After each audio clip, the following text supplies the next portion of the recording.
예수님께서 40일간의 시험을 받으시고 처음으로 이제 공생애라고 말합니다. 예수님이 이제 사적인 그냥 나사렛의 요셉의 아들 예수가 아니라 이제는 하나님의 아들 예수, 또 이 땅의 복음을 위해서 오신 메시아로서의 그 사명을 시작하면서 처음으로 던진 말씀이 뭐냐? 바로 본문에 회개하라, 천국이 가까웠느니라. 어쩌면 주님께서 앞으로 이제 마태복음이나 마가복음, 누가복음, 요한복음은 주님의 말씀들이 나올 때 그 말씀을 여러분들 두 가지로 구분할 수 있어요. 하나는 회개라는 주제의 말씀과 또 하나는 천국, 구원, 영생이라는 주제의 말씀일 것입니다. 그러니까 여러분들 그 말씀을 보다 예수님이 이 말씀은 이건 회개에 대해서 말씀하시는 거구나, 이거는 구원, 영생, 천국에 관한 말씀이구나. 어쩌면 주님께서 처음 하신 말씀, 회개하라 천국이 가까웠느니라는 이 말씀은 앞으로 주님이 이 땅 가운데 3년간의 공생애를 통해서 하나님의 사랑하는 백성들에게 어떤 말씀을 줄 것인지에 대한 분명한 자기 확신을 선포한 것입니다. 근데 여기서 재미있는 건 회개하다와 천국에 가까웠다가 두 개의 문장이 아니라는 것입니다. 원어에서는 회개하라 천국이 가까웠느니라를 연결시키는 접속사와 같은 단어가 바로 가르라는 단어입니다. 이 가르라는 단어의 뜻은 뭐냐면 못못을 위하여, 못못을 목적으로라는 뜻을 가지고 있어요. 그러니까 이 말을 가지고 의역을 한다면 뭐예요? 가까이 다가오고 있는 천국을 위해서 너는 지금 회개하라. 이게 가장 우리가 이해하기 쉬운 의역인 거예요. 그러니까 회개하라 천국이 가까웠느니라는 이 원어의 말을 우리가 이해할 수 있는 언어로 푼다면 이렇게 말할 수 있다는 거예요. 지금 가까이 너의 인생 가운데 오고 있는 그 천국을 목적으로 너는 지금 회개하라. 이게 같은 말이라는 거예요. 다른 말로 표현하면 회개는 우리가 천국을 경험하기 위해서 반드시 가져야 되는 선조건과 같은 것입니다. 그런데 우리 시대는 안타깝게도 회개의 신앙을 잃어버린 것 같아요. 왜냐하면 회개라는 말을 들으면 왠지 내 안에 죄책감을 조장하는 것 같고 나의 자존감을 떨어뜨리는 것 같습니다.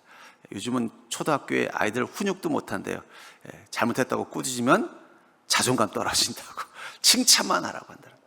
어쩌면 그게 우리 세대를 잘 반영하는 것이고 어쩌면 이 세대를 사는 우리의 마음 속에도 있는 것 같아요. 그냥 주님 천국만 얘기해 주세요. 회개하라는 얘기, 너의 잘못을 보라는 얘기는 안 해주셨으면 좋겠습니다. 근데 중요한 건 주님 뭐라고 말씀하세요? 나는 너에게 천국을 주기 위해서 지금 이렇게 말한다는 거예요. 회개해야지. 그게 바로 회개하라 천국이 가까웠느니라는 말씀의 뜻이라는 것입니다. 그렇다면 왜 주님은 천국을 우리에게 주기를 원하시는 그 마음 때문에 너희는 먼저 회개하라고 말씀하신 이유가 무엇일까요?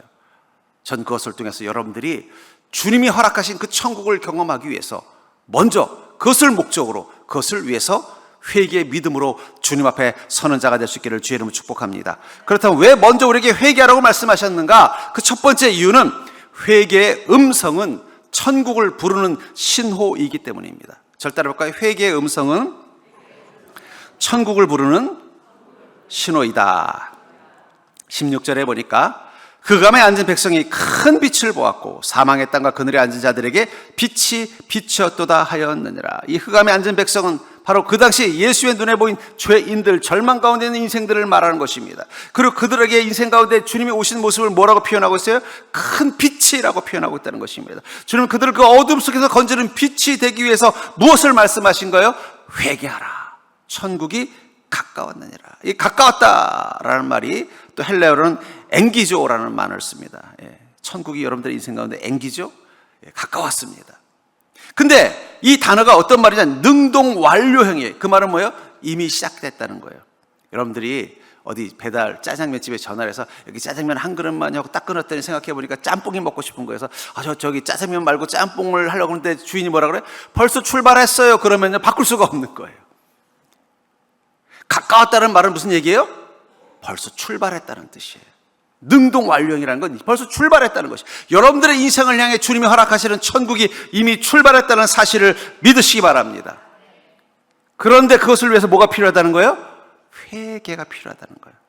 요즘은 이 배달 어플이 있어서 이 어플로 음식들을 주문합니다. 저도 한번 그런 적이 있는데 음식을 딱 주문했는데 아무리 기다려도 안 오는 거예요.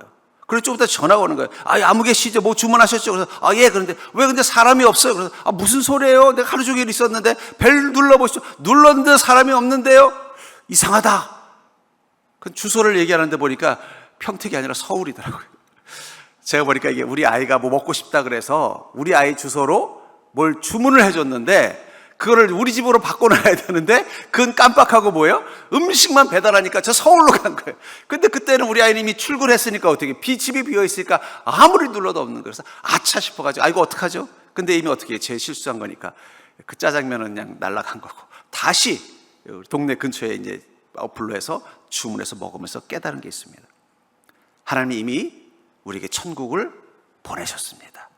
그리고 여러분들의 인생의 문 앞에서 배를 누르는데 아무런 반응이 없는 거예요. 우리가 주소를 잘못 입력한 것입니다. 천국은 회개하는 자의 음성을 따라오는 것입니다. 그러니까 여러분, 천국에서 여러분들의 집으로 배달되는 천국이, 구원이, 영생이 어떻게 알고 여러분들을 찾아오겠어요? 여러분들이 주소를 보내야죠. 배달 어플에. 근데 천국의 주소의 어플은 뭐예요? 회개라는 거예요. 왜냐하면 회개는 뭘 상징하는 거예요? 예수 그리스도를 통해 구원받은 자, 천국에 들어올 수 있는 자격을 가진 자라는 상징이기 때문입니다. 그래서 회개한 자에게, 회개할 수 있는 자에게만 천국이 배달되는 겁니다.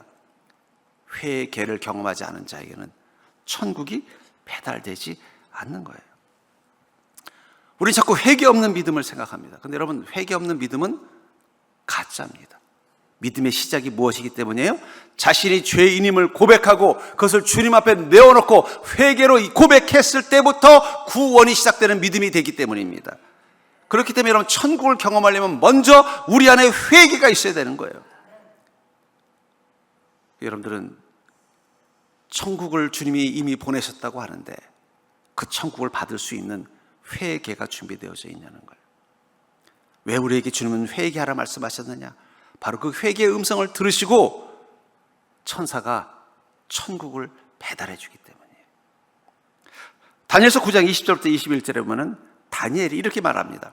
내가 이같이 말하여 기도하며 내 죄와 내 백성 이스라엘 죄를 자복하고 내 하나님 거룩한 산을 위하여 내 하나님 여호와 앞에 간구할 때.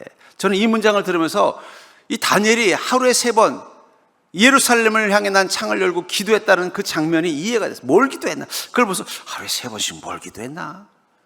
첫 아침에는 자기를 위해서 기도하고, 점심에는 자녀들을, 가족을 위해서 기도하고, 저녁에는 일을 위해서 기도했나? 근데 뭐라고 말하고 있어요? 나는 하루 3번 예루살렘을 향해 난 창을 향해 이렇게 기도했다는 거예요. 뭐라고 기도했다는 거예요? 내 죄와 내 백성 이스라엘의 죄를 자복했다, 회개했다는 거예요. 여러분, 다니엘의 기도, 우리가 생각해 다니엘은 주님 이거 주시옵소서 저거 주시옵소서 그런 기도했을 것 같지만 아니요, 다니엘은 뭘 기도했다는 거예요? 나의 죄와 내 백성들의 죄를 위해서 하루에 3번 창을 열고 기도했다는 거예요. 심지어는 그가 사자의 밥이 될 만한 위험을 감수하고도 그는 하루에 3번 저 예루살렘을 향해 난 창을 열고 하나님께 뭘 기도했다는 거예요? 나의 죄를 위해서 기도하고 내 백성의 죄를 위해서 기도했다는 거예요. 여러분, 다니엘이 잘못해서 이 예루살렘이 멸망한 게 아니에요. 다니엘은 어떻게 보면 피해자예요.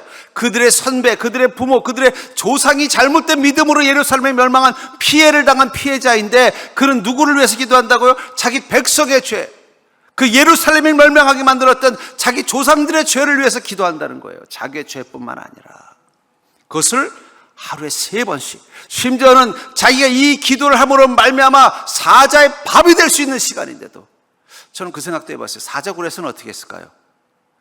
사자가 옆에서 으르렁 이걸 잡아먹어야 돼 말아야 돼 갈등하고 있는데도 기도할 시간이네, 또 기도하는 거예요. 회개 기도를 하루에 3번씩 했다는 거예요. 그런데 그 다음 장면이 재밌습니다. 곧 내가 기도할 때 이전에 환상 중에 본 그 사람 가브리엘이, 여기 사람이라고 표현했지만 엄밀하게 말하면 사람이 아닙니다. 가브리엘은 천사 중에 하나님의 전령입니다. 우리 치면 대변인 같은 거예요. 특사 같은 거예요. 하나님의 뜻과 계획을 인간들에게 전하는 역할을 하는 천사가 바로 가브리엘입니다. 그 사람이 빨리 날아서 저녁 제사를 드릴 때쯤에 내게 이르더니, 여기 중요한 장면에서 빨리 날았다. 무엇을 위해 기도했더니 하나님의 음성이 빨리 도착했다는 거예요? 자신의 죄와 내 백성의 죄를 위해서 기도했더니 하나님이 전령을 빨리 보냈다는 거예요. 여러분, 기도의 응답을 빨리 받으려면 여러분들의 기도가 어떤 기도해야 될까요? 다니엘처럼 회개 기도가 되셔야 돼요. 다니엘이 자신의 죄와 그 예루살렘에서 이스라엘 땅에서 악을 행했던 자기 조상들의 죄와 이곳 바벨론 땅에서 점점 믿음을 잃어가는 자기 그 동족들의 죄를 위해서 날마다 기도했습니다. 그것도 하루에 3번. 심지어는 그가 이 일로 인해서 사자밥이 될 만한 그 위험한 시간에도 그 기도를 멈추지 않았어요. 어쩌면 그는 사자굴에서도 그 기도를 멈추지 않았을 것입니다. 그랬더니 어떤 일이 났다는 거예요? 하나님의 응답이 빨리 임했다는 거예요. 혹시 여러분들 중에 내가 왜 이렇게 오랫동안 기도했는데 하나님이 응답하지 않을까? 다른 걸 한번 기도해 보셨으면 좋겠어요. 그 하나님께 기도했던 그 시간들을 내 죄와 이 땅의 죄를 위해서 한번 기도해 보세요. 여러분, 다니엘은 괜찮은 그리스도인입니다. 그 어린 소년이 왕궁의 사관학교에 들어갔을 때 뭐라고 말해요? 나는 우상에게 저런 음식은 먹지 못합니다. 설령 그것 때문에 내가 이 기회를 놓쳐도 상관없습니다. 믿음이 대단한 친구예요. 그런 믿음이 우리는 회개 기도할 게 없을 것처럼 보일 것입니다. 그런데도 그는 뭘 했다는 거예요? 하루에 3번씩. 근데 여러분, 회개 기도는요, 신기한 게 처음에는 내가 뭘 잘못했는지 몰라요. 아무리 회개 기도하려고 해도 회개가 나오지 않아요. 하지만 무릎을 꿇고 계속 자신의 죄를 돌아보면서 기도하면 기도할수록 더 많은 죄들이 내 안에 있는 것을 발견하게 됩니다. 처음엔 회개 기도 잘 안 나와요. 하면 할수록 내가 얼마나 많은 죄인인지를 깨닫게 되는 거예요. 우리가 얼마나 많은 죄를 가지고 있는지 깨닫게 되는 거예요. 그것을 주님 앞에 끊임없이 기도하면 그 순간 하나님의 응답이 어떻게 된다는 거예요? 더 빨리 날아서 온다는 거예요. 빨리. 하나님께서 가브리엘을 통해서 야, 빨리 가서 다니엘에게 나의 마음과 생각을 전해라. 다니엘이 하나님의 응답을 풍성하게 경험한 비결은 다른 데 있지 않아요. 그 하루에 3번 저 예루살렘을 향해 난 창을 열고 회개의 기도를 멈추지 않았다는 거예요. 여러분, 최근에 회개 기도 언제 하셨어요? 하나님의 응답이 속히 임하기를 원하신다면 기도의 내용을 한번 바꿔봅시다. 네, 오늘부터 하루에 3번 창을 열고, 창 열고 하면 또 사람들이 시끄럽다고 하니까 마음의 창, 천국을 향해 난 창을 열고, 아니, 십자가가 바로 천국을 향해 난 창입니다. 그 십자가 앞에서 다니엘처럼 나와 이 땅의 죄를 위해서 회개 기도를 한번 해보세요. 계속 멈추지 않고 그 무릎 꿇는 것을 멈추지 말아 보십시오. 그럼 그 순간 내 안에 그 죄가 보일 것입니다. 이 땅에 죄가 보일 것입니다. 그것 앞에 눈물을 흘리기 시작할 거예요. 우리가 이런 죄인이구라는 것을 절절히 깨달아질 것입니다. 그럼 그때부터 갑자기 띵동, 천국이 배달되었습니다. 더 빨리 하나님의 응답을 경험하게 되는 것입니다. 오늘도 꼭 돌아가셔서 하루에 3번 다니엘처럼 내 마음의 십자가의 창, 천국을 향해 열려있는 십자가의 창 앞에 무릎 꿇고 나의 죄와 이 땅의 죄를 위해서 회개 기도하는 믿음의 습관을 가진 자가 될 수 있기를 주의 이름으로 축복합니다. 그 음성을 듣고 어떻게 한다고요? 하나님은 천국을 우리에게 그 음성이 있는 곳에 배달해 주는 거예요. 두 번째로, 먼저 회개하라 말씀하신 이유는 회개는 세상이 아니라 예수 그리스도께 하는 것입니다. 우리는 누구에게 회개하는 것입니까?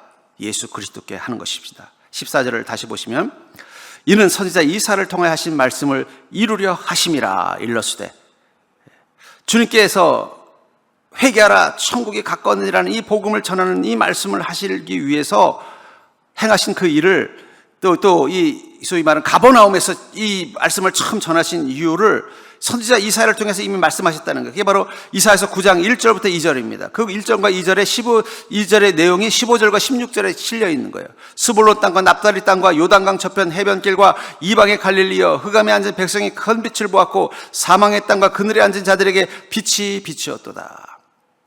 왜 가버나움에서 회개하라 천국이 가까웠느냐 하셨느냐? 이것은 하나님께서 이미 이사야를 통해서 예언하셨다는 거예요.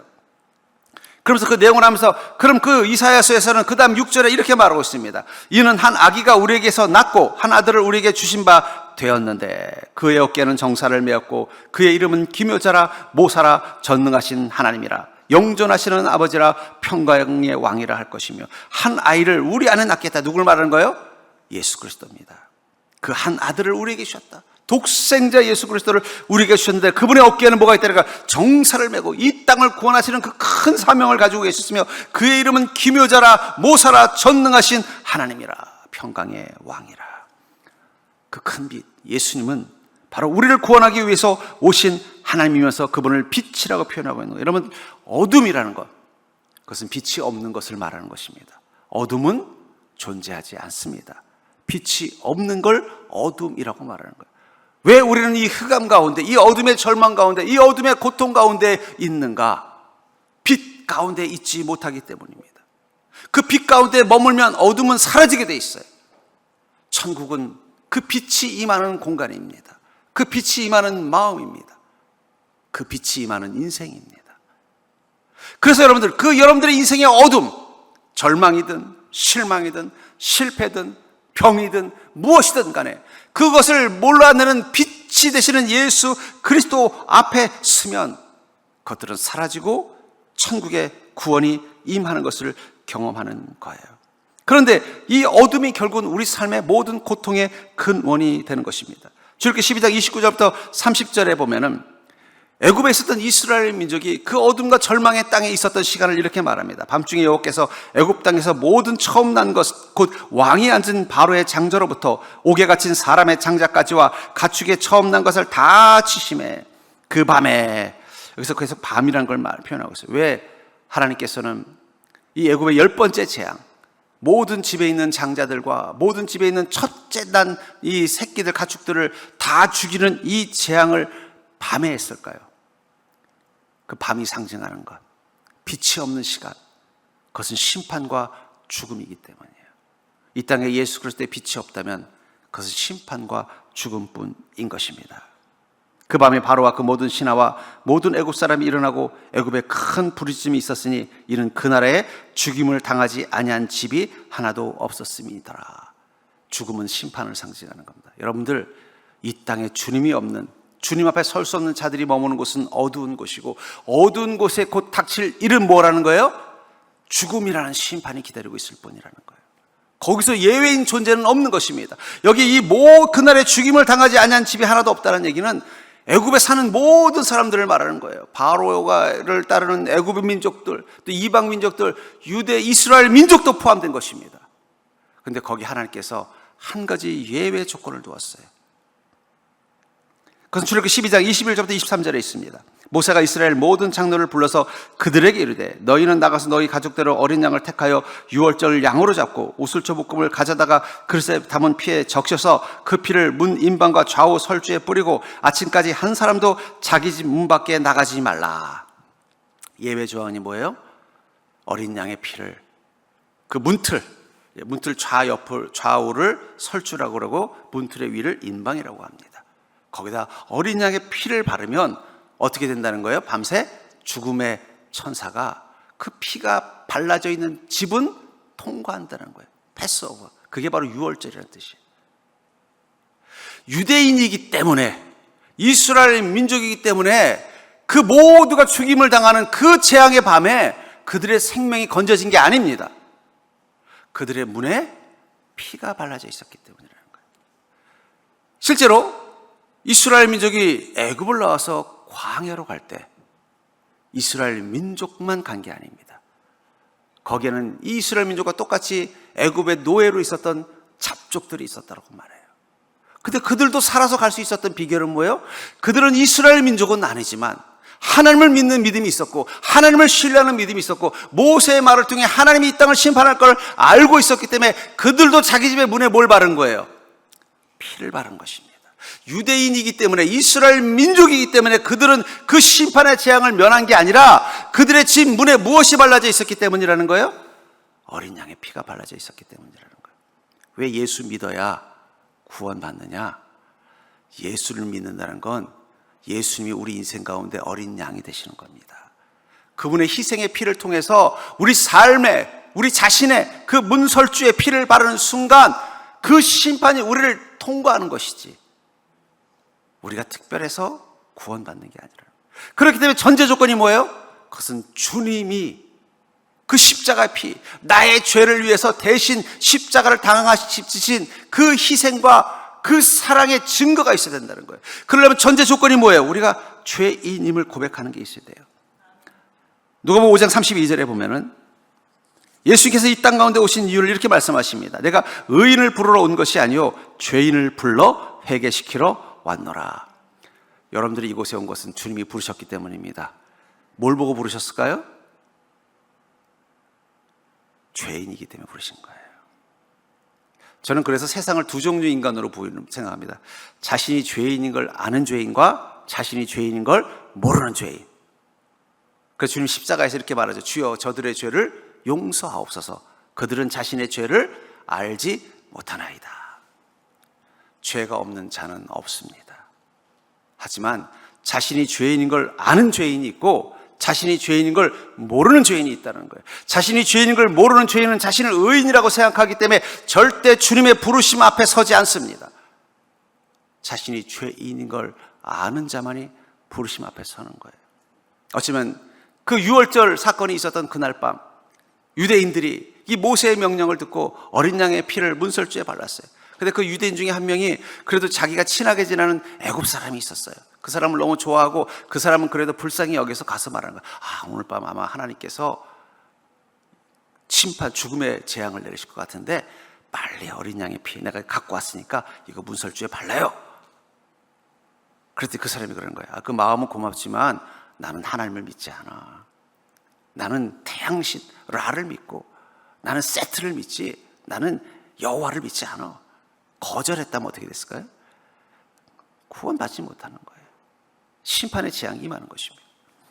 그걸 알기 때문에 주님 뭐라고 말씀하세요? 나는 의인을 부르러 온 것이 아니라 죄인을 불러 회개시키러 왔다는 거예요. 여러분들 지금 주님이 우리를 이곳에 부르신 것은 우리가 죄인인 걸 아시기 때문입니다. 우리가 죄인인 우리가 회개하지 않으면 천국에 갈 수 없다는 걸 알기 때문에 우리를 부르신 것입니다. 그리고 주님은 또 여러분들을 부르실 것입니다. 먼 훗날 이 땅에 다시 오신 주님이 여러분들을 부를 때는 그때는 죄인을 부르시는 게 아니라 의인을 부르실 거예요. 지금은 죄인을 부르러 오신 시간입니다. 그러나 다시 오신 주님은 의인을 부르러 올 거예요. 그때는 죄인들은 주님이 안 부르실 거예요. 왜냐하면 그때 주님이 부르신 이유는 천국에 들어가게 하시기 위해서라는 거예요. 그 전에 주님이 어떻게 하신 거예요? 이 땅에 우리를 사랑하셔서 우리의 죄를 위해서 독생자 제물이 되셔서 그 십자가의 피로 우리의 죄를 씻어 주시기 위해서 우리를 부른 것입니다. 그리고 이렇게 말씀하시죠. 불러 회개시키러 왔노라. 여러분, 교회는 죄인들을 받아주는 곳이 아니에요. 교회는 죄인을 불러서 회개시키는 곳이에요. 이걸 잊어버리면 안 돼요. 여러분, 교회가 죄인을 부르는 곳이면 교회는 평택시에 있지만 안 되고 저 안양교도소에 있어야지. 세상의 죄인들은 다 모여 있는데. 죄인을 불러서 어떻게 해요? 회개시켜야 누가 되는 거예요? 의인이 되는 거예요. 의인이 돼야 주님이 두 번째 부르실 때 우리의 음성이 들리는 거예요. 우리의 이름을 부르시는 거예요. 그래서 지금 우리에게 주님은 뭐라고 말씀하세요? 너희는 회개하라. 마태복음 11장 20절부터 21절에 보면은 예수께서 권능을 가장 많이 행하신 고울들이 회개하지 아니하므로 그때에 책망하시되. 주님이 권능을 많이 행하셨어요.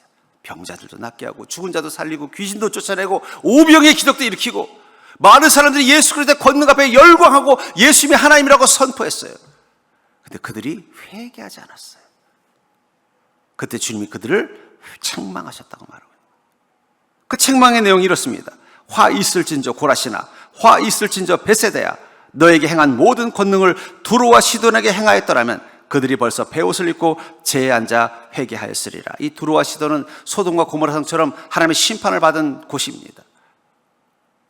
내가 그곳에서 기적을 행했다면 그들은 벌써 회개하고 구원받았을 거라는 거예요.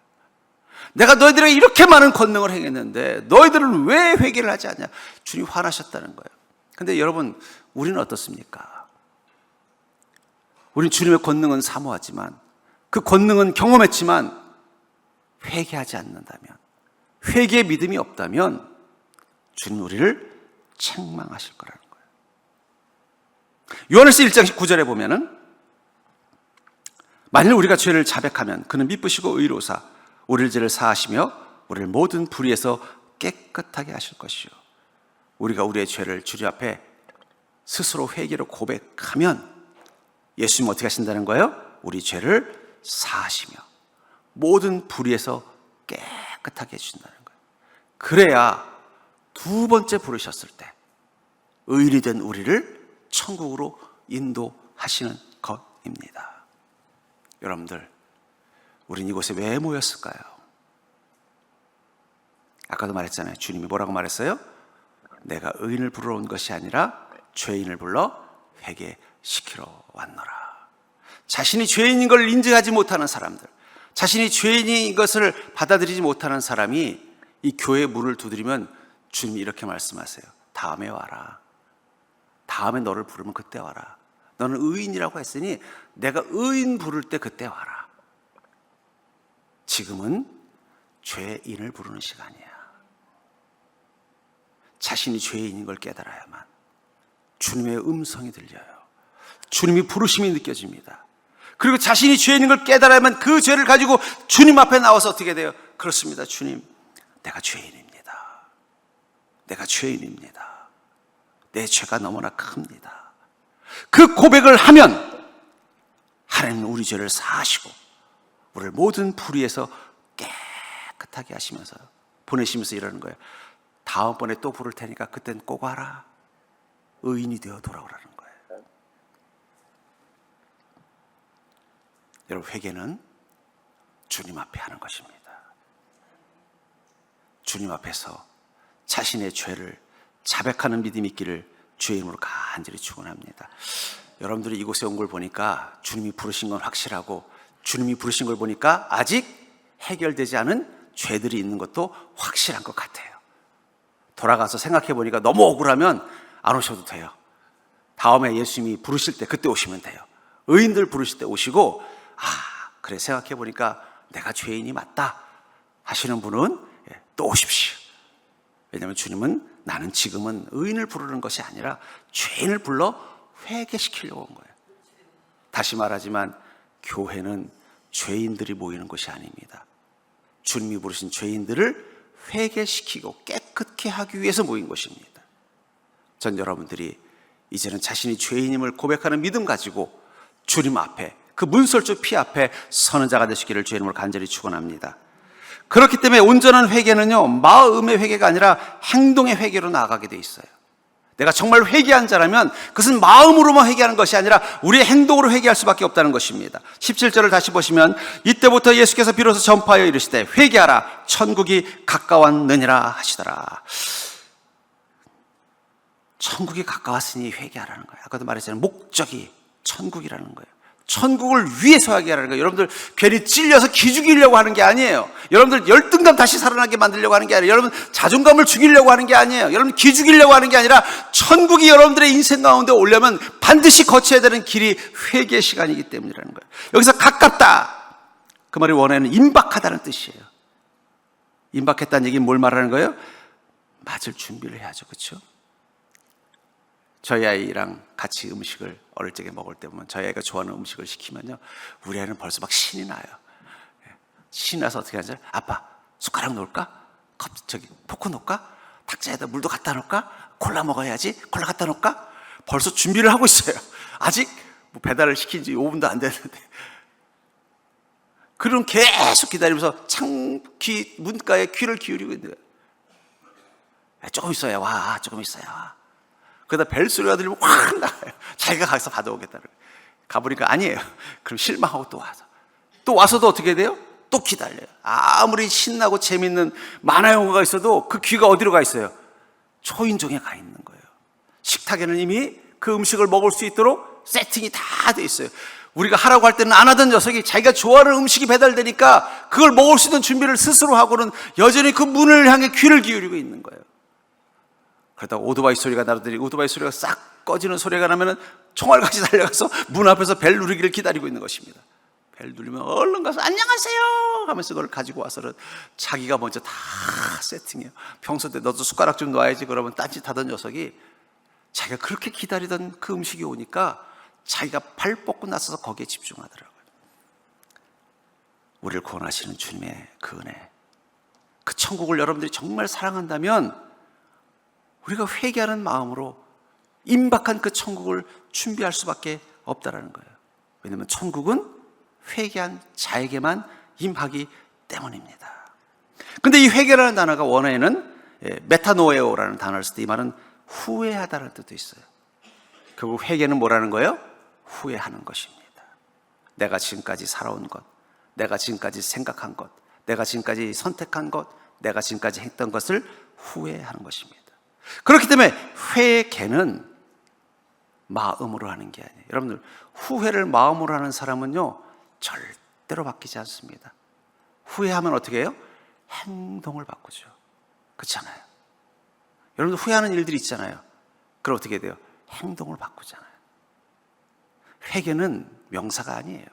회개는 동사여야 돼요. 후회하기 때문에 우리는 다른 걸 선택하고 다른 행동을 하게 되어져 있는 것입니다. 그래서 여러분, 정말 회개한 사람은요 행동이 달라질 수밖에 없어요. 후회하지 않을 일들을 하는 것입니다. 삭개오는 예수님을 만나서 자신이 죄인인 걸 깨달았어요. 처음에는 그는 세리로 있을 때 사람들이 뒤에서 수군거립니다. 아우, 저 죄인, 저희 죄인. 그러면 삭개오는 불만이었어요. 아니, 내가 무슨 죄인이냐? 내가 정당하게 세금을 거둔 것이고 내가 이 나라를 위해서 열심히 일해서 또 번 건데 이걸 왜 내가 무슨 훔쳤어? 빼앗았어? 내가 무슨 죄가 있어? 유대인이면 이런 일을 하면 안 되는 거야? 분하고 억울한 마음이 있었을 거예요. 자신은 죄가 없다고 생각했어요.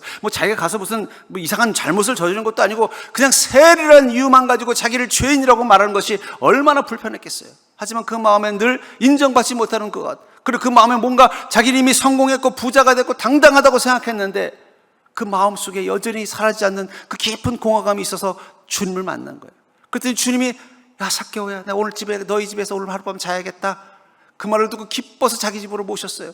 그랬더니 집 밖에서 사람들이 숭늉숭늉거리고, 아니 예수님 같은 분이 왜 저희 죄인의 집에 있지? 그 순간 삭개오는 깨닫습니다. 자신이 죄인이라는 걸. 깨닫고 주님께 이렇게 말해요. 주님, 녹음 19장 8절에 주님 보십시오, 내 소유의 절반을 가난한 자들에게 주겠사오며 만일 누구의 것을 속여 빼앗은 일이 있으면 내 갑절이나 갚겠나이다. 자신이 이 죄인으로부터 벗어나려면 이미 예수 그리스도를 구주로 영접해서 주님의 그 죄사함의 그 어린 양의 피를 경험했지만 그 회개는 후회하는 것이기 때문에 뭐라는 거예요? 내가 지금까지 내가 성공하기 위해서 다른 사람들에게 인색했던 이 마음을 후회한 것입니다. 그래서 뭐라고 말하는 거예요? 내 소유의 절반을 가난한 사람들에게 나눠주겠다는 거예요. 선을 행하겠다는 거예요. 후회하는 마음이 생긴 거예요. 회개는 뭐라고요?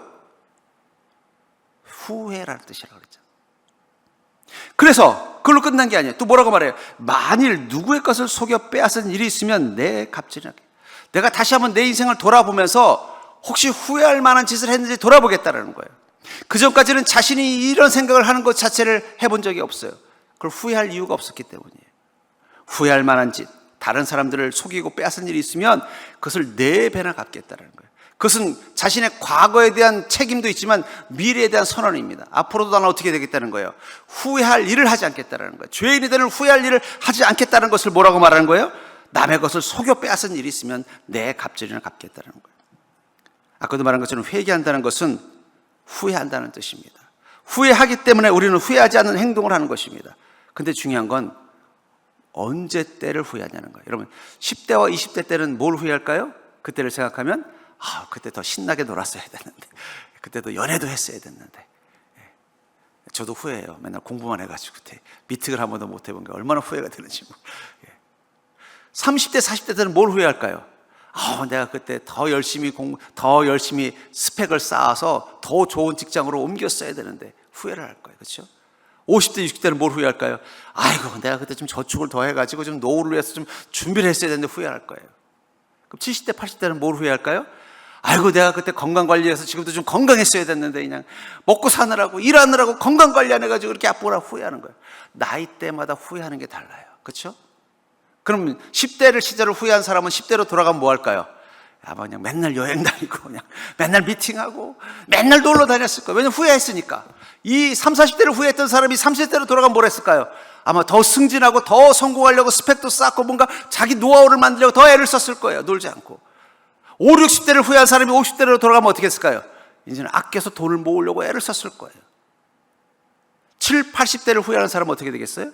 건강을 지키려고 애를 썼을 거예요. 근데 주님 말하는 이 회개는요, 10대 시절을 후회하는 뜻이 아니에요. 30대 시절을 후회하는 뜻도 아닙니다. 5, 60대 시절을 후회하는 뜻도 아니고 7, 80대 시절을 후회하는 뜻도 아니에요. 천국 앞에서 후회하라는 거예요. 여러분들이 천국 앞에 섰는데, 여기 말했잖아요. 가까웠다가 임박했다는 거예요. 지금 천국이 내 문 앞에 있다면 여러분들이 살아온 생활을 돌아보면서 무엇이 후회될 것 같아요? 여러분들이 오늘 밤 주님이 부르셔서 천국 앞에 서 있다면 제일 후회될 일이 뭐예요? 그게 회개라는 거예요. 내가 그때 이렇게 살았어야 됐는데, 내가 그때 주님의 음성 앞에 이렇게 순종했어야 됐는데, 내가 그때 주님의 그 음성 앞에서 이런 모습을 보였어야 됐는데, 그게 후회되지 않겠어요? 천국 앞에 갔더니 야, 이럴 줄 알았으면 10대 때 좀 더 신나게 놀았어야 됐는데, 야, 내가 그 30대 때 조금 더 뭔가 좀 나를 성공하고 승진하는 것에 열정을 다했어야 되는데, 아, 내가 그때 더 많은 돈을 모아놨어야 되는데, 천국 앞에서는 그 후회 안 나올 거예요. 뭐만 후회가 될까요? 내가 주님 보시기에 의로운 자, 선한 자, 부끄럽지 않은, 주님이 그 보혈의 피로 나를 구원해 줬는데 그 구원한 은혜답게 의인으로 살아오지 못하던 시간들을 후회할 것입니다. 그래서 학교는 뭐라고 말하는 거예요? 앞으로는 후회하지 않기 위해서 혹시라도 내가 누군가의 것을 속여 빼앗는 일들이 있으면 그 4배를 갚겠다는 마음을 가지고 이 일을 하겠다는 거예요. 그 전에는 에이 뭐 저 사람들 뭐 짓고 손해보니까 저러지 하면서 무시해버렸던 이 마음을, 혹시 이것이 그 사람에게 피해를 주는 건 아닌가 한 번 더 고민하면서 자기 일을 하겠다는 거예요. 왜냐하면 후회하지 않기 위해서. 어디서요? 천국 앞에서. 주님이 나를 구원해 주셨는데, 의인으로 만들어 주셨는데, 그래도 천국 앞에 서니까 여전히 죄 가운데 있는 인생인 자신이 부끄럽지 않기 위해서, 후회하지 않기 위해서. 회개는 후회하지 않는 삶을 사는 게 회개입니다. 회개는 마음으로 하는 게 아니에요. 행동으로 하는 것입니다. 그래서 디모데후서 4장 5절부터 7절에서 바울 목사님이 이렇게 말합니다. 그러나 너는 모든 일에 신중하여 고난을 받으며 전도자의 일을 하며 내 직무를 다하라. 여러분, 바울 목사님이 디모데라는 제자에게 뭘 말하는 거야? 너 좀 고난 좀 받아라. 너의 직무를 다 해라. 아니 좀 잘했다, 힘들었다, 수고했다 이런 말을 할 줄 알았더니 뭐라 그래요? 고난을 받으라는 거예요. 목사님, 제가 여러분들한테 아유 목사님 교회 봉사하는데 너무 힘들어, 고난을 좀 더 받으셔야겠네요, 그러면 시험대로 다 떠날 거예요. 근데 왜 이 말씀을 했을까요? 그래야 너 후회하지 않아. 전제와 같이 내가 벌써 부어지고 나의 떠날 시간이 가까웠다, 근데 주님이 나를 곧 부르시는 게 가까웠다는 게 내가 느껴지고 나니까 가장 후회되는 게 뭐냐? 내가 주님의 일을 하면서 고난이 두려워서 피했던 적들이 떠오른다는 거예요. 바울 목사님처럼 고난을 기쁨으로 감당했던 인생이 어디 있습니까? 그래도 부끄러웠던 거예요. 여러분, 코바치스 도미네라는 그 영화에 보면은 이런 장면이 있다고 그러잖아요. 네로가 이 기독교인들을 핍박한다는 말 듣고 로마에서 탈출하는데, 예수님이 로마로 들어가는 거예요. 그래서 예수님 어디로 가십니까? 그랬더니 십자가 지러 간다. 그 말을 듣고 베드로가 뭐예요? 후회가 됐어요. 내가 옛날에도 한번 주님 십자가로 지러 갈 때 주님 부인했는데 이 십자가를 또 지게 할 수 없습니다. 주님, 제가 들어갈 테니 주님 가십시오. 후회하지 않기 위해서 베드로는 도망 나온 그 로마에서 다시 로마로 들어갔다. 뭐 성경에 있는 기록은 아니고 역사 속에서 내려오는 이야기입니다만, 베드로가 회개했다면 그렇게 했을 거예요. 다시는 후회하고 싶지 않은 그 시간, 자기가 예수님을 3번 부인했던 그 시간, 예수님 십자가에 달릴 때 도망갔던 그 시간, 자신의 그 모습을 다시는 후회하지 않기 위해서 로마로 들어가는 거예요. 우리는 천국 앞에서 후회하지 않기 위해서 오늘 사는 자예요. 잊지 마십시오. 여러분, 10대 시절을 후회하지 마세요. 한번 떠난 10대는 돌아오지 않습니다. 30, 40대 시절을 후회하지 마십시오. 한번 떠난 젊은 시절은 돌아오지 않습니다.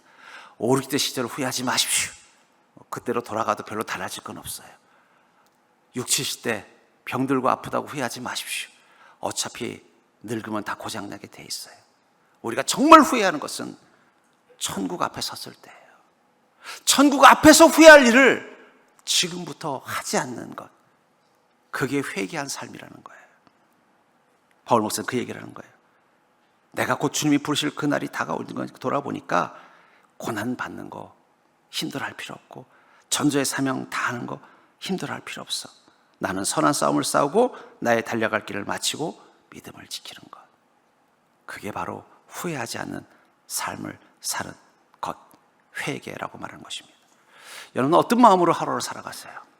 어떤 마음이 여러분들의 근심의 후회와 두려움이 됩니까? 우리가 정말 후회해서는 안 되는 것, 그것은 천국 앞에서 후회하지 않는 것입니다. 천국 앞에서 후회하지 않기 위해서 지금 주님은 뭐라고 말씀하세요? 너는 회개하라. 회개의 삶을 살라는 것입니다. 어쩌면 천국에 딱 들어갔을 때 문 앞에 딱 섰어요. 얼마나 영광스럽습니까? 예수님이 우리를 구원하시고 천국에 오게 하셨어요. 그랬더니 입구에서 천사가 딱 막더니, 잠깐, 당신이 천국에 들어갈 수 있는 자격이 있는지 좀 확인해야 되겠다는 거예요. 뭘 확인하면 됩니까? 바지를 위로 걷어 올리십시오. 당신의 무릎을 좀 봐야겠습니다. 봤더니 그 무릎에 굳은 살이 베겨 있어요. 다니엘처럼 주님 앞에 회개의 기도를 멈추지 않은 그 굳은 살, 그 손에 굳은 살이 베겨 있어요. 후회하지 않는 삶을 살기 위해서 남들보다 더 열심히 그 선한 일을 아끼기 위해서 아끼지 않았던 손, 그걸 보고 천사가 웃으면서 그럴 거예요. 당신은 정말로 회개했군요. 당신은 들어갈 자격이 있습니다. 근데 예수님 만났다고 하면서, 주님의 권능은 경험했다고 하면서 한 번도 회개의 무릎을 꿇지 않았고, 그 손에는 다시는 후회하지 않는 삶을 살기 위해서 더 수고의 근육이 굳은 살이 없었다면, 저 천국에서 천사가 그럴 거예요. 내가 당신을 들여보내는 건 쉽지 않겠습니다. 아마 주님께 다시 한번 확인해 봐야 되겠네요. 할지도 모르겠습니다. 그것을 위해서 전 여러분들에게 한 가지 제안할게요. 다니엘처럼 하루에 3번 마음의 십자가, 저 천국을 향해 난 창을 앞에 두고 회개의 무릎을 꿇어보십시오. 처음에는 내가 뭘 회개될지 모를 수도 있어요. 그럴 땐 저처럼 한번 고백해 봤으면 좋겠어요. 주님, 저는 죄인입니다. 저를 불쌍히 여겨주소서. 처음엔 내가 죄가 뭔지도 모르겠어요. 죄가 없는 것 같기도 하고, 이 정도는 죄가 아닌 것 같기도 하고, 내가 뭘 회개해야 되는지 모를 수도 있어요. 하지만 하루에 3번 그 무릎 꿇는 습관을 계속 가져가 보십시오. 그럼 그 순간부터 내 속에 깊은 곳에 숨겨져 있었던 내 죄들이 하나씩 하나씩 보일 거예요. 내가 부러워하고 내가 동경하고 내가 누리고 싶었던 것들이 있다는 이 세상을 바라보니까, 그전에는 내가 저 세상에서 더 멋지게 살아보고 싶었는데, 저 세상은 저렇게 멋지게 살아가는데 했던 그 세상이 죄들이 보이기 시작할 거예요. 그것을 위해서 여러분들에게 필요한 것, 그것은 주님 앞에 회개의 무릎을 꿇는 삶을 회복하는 것입니다. 전 여러분들이 그 믿음으로 곧 다가올 천국을 맞이할 수 있는, 여러분들의 인생의 문 앞에 천국 벨소리가 들리는 은혜가 있기를 주의 이름으로 간절히 축원합니다.